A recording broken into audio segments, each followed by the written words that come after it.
Here's an interesting article I just came across titled 13 Food Facts That Will Make You Question Everything You Knew About Food. And there's pretty trippy stuff here as you click on the first one about oysters. Oysters are alive when you eat them. Raw oysters need to be served straight out of the ocean in order to prevent them from going bad. That freshness means that they are generally still alive when you're digesting them. And believe it or not, you want it that way. Dead oysters can harbor large amounts of bacteria that can make you sick. And then bananas. Bananas are actually berries, but strawberries and raspberries aren't. For a fruit to be considered a berry, it needs to have several seeds on the inside and be derived from a single flower with one ovary. Following that criteria, bananas fall into the berry family, while strawberries and raspberries don't, according to the Stanford University.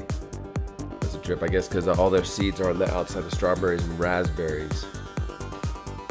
Green, yellow, and red bell peppers are not actually the same vegetable. You might have thought that green, yellow, and red bell peppers were all grown separately, given their different looks and tastes. But then again, you may have also heard that all colored peppers are the exact same vegetable, just at different stages of development. So what's true? Well, it turns out these veggies are not always the same plant. Though some green peppers are unripe, red peppers, green, yellow, orange, and red peppers are all unique plants with their own seeds. You know, that doesn't even make sense to me because they all totally have a different taste. And if you've ever grown anything yourself, I've grown fruits and vegetables a good part of my life, and you have to buy a separate plant for each if you want the green, the red, yellow, or orange. Personally, I prefer the orange and yellow the best in salads, especially if you like put tomatoes with your salads. It adds a nice little color to it, plus it just gives it a different taste. I think the reds are probably the sweetest, and the green are probably the most bitter, in my opinion. Sliced bread was once banned for the United States. In 1943, the U.S. banned the production of sliced bread as a wartime cost-cutting measure. Its disappearance from shelves did not go over well with Americans, who were already used to the convenience of pre-sliced loaves. After 2 months of public ire, the ban was lifted, with the New York Times announcing sliced bread put back on sale. Housewives' thumbs safe again. Hey, so you always hear that saying, the best invention since sliced bread. I guess so, because I never thought of that, but I wonder how many people, especially housewives, cut their thumbs off or cut their thumbs trying to, slice the loaves of bread. White chocolate isn't actually chocolate. Despite its name, white chocolate doesn't actually contain any real chocolate components, according to Bon Appetit. The item is made up of a blend of sugar, milk products, vanilla, lecithin, and cocoa butter, but no chocolate solids. And no, that makes sense, because to me, white chocolate, I'm not really big, I don't eat candy, I'm not a big chocolate person, but if I did prefer one or the other, I do prefer the white over the dark, and now I know why. Pizza Hut was once the largest wholesale purchaser of kale. Before the kale craze took off in 2012, it wasn't a very popular item for purchasing among chains. Pizza Hut used to be the biggest buyer of the product, and even then it was only to use the kale as a garnish on salad bars. Isn't that funny? It wasn't until, like I said, until 2012 that like this stuff was grown all over, and people just looked at it as like it was just a weed.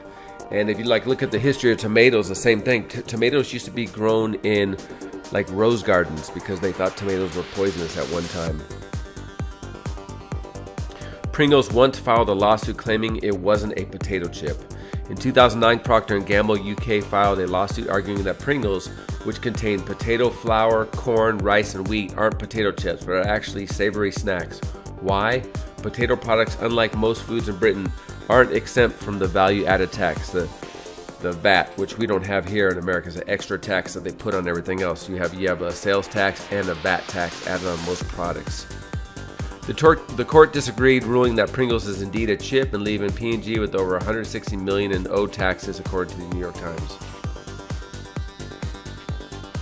Brussels sprouts, broccoli, cabbage, and cauliflower all come from the same plant.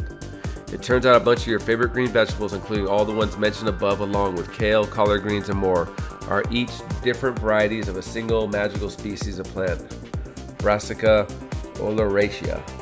The funny thing about vegetables is like the reason like most kids don't like vegetables is because when you're a child, your taste buds are so strong that vegetables taste bitter to them as kids. And as you grow older, and I'm sure a lot of you have experienced this, as you grow older, you start to acquire a taste for a lot of these vegetables that you didn't like as a child. And that's because as you get older, your taste buds dull. And so these things are not as bitter as they once were, and you tend to enjoy them more than you did when you were a kid. Pound cake got its name from the original recipe. Ever wonder where pound cake got its name? According to Pop Sugar, the original recipe for the cake, which originated in Europe in the early 18th century, required a pound of each of its ingredients: flour, butter, eggs, and sugar. And that makes sense, because if you ever eat pound cake, it is super rich and thick. I'm not a big liker of pound cake, but I know a lot of people like to have it, especially with like coffee in the morning. Apples, pears, and plums are actually part of the rose family. Several popular fruits are members of the rose family, known as Rosaceae. Apples, pears, and plums are among them, as are apricots, cherries, and raspberries. It's interesting. That's funny. I talked about the tomato plants being in rose gardens, and then these right here are actually part of the rose family. Grape Nuts isn't made of either grapes or nuts. The main ingredients of grape nut cereal are whole grain wheat flour, malted barley flour, salt, and dried yeast. Not an actual grape or nut to be found. So where did the name come from? Apparently that mystery has yet to be resolved. Someone just thought it was probably a great marketing gimmick name, and they went with it. Lots of shredded cheeses and cereal contain cellulose, also known as wood pulp. As Eater reports, cellulose, which is essentially sawdust, is often used in various shredded cheese products and cereals to prevent them from clumping. And though it's funny you should say that they should say this, is I once had read that they actually use cellulose, the wood pulp, in breads too, just to add to it as basically like a filler. It's amazing what we eat and we don't know what we're getting. Peanut butter can be turned into diamonds. You don't need it to dig for diamonds, just turn to your pantry. Thanks to high levels of carbon it contains, scientists in Germany say peanut butter can be mixed with carbon dioxide to form diamonds. As Popular Mechanic outlines, the process involves extracting oxygen from carbon dioxide, leaving behind the carbon that turns into diamonds when subjected to intense pressure. That makes me wonder, how come we haven't seen any peanut butter diamonds? You'd think that'd be another good gimmick to put out there, especially if you like that color of peanut butter. I'm a big fan of peanut butter myself. I love just getting the all natural peanut butter with nuts.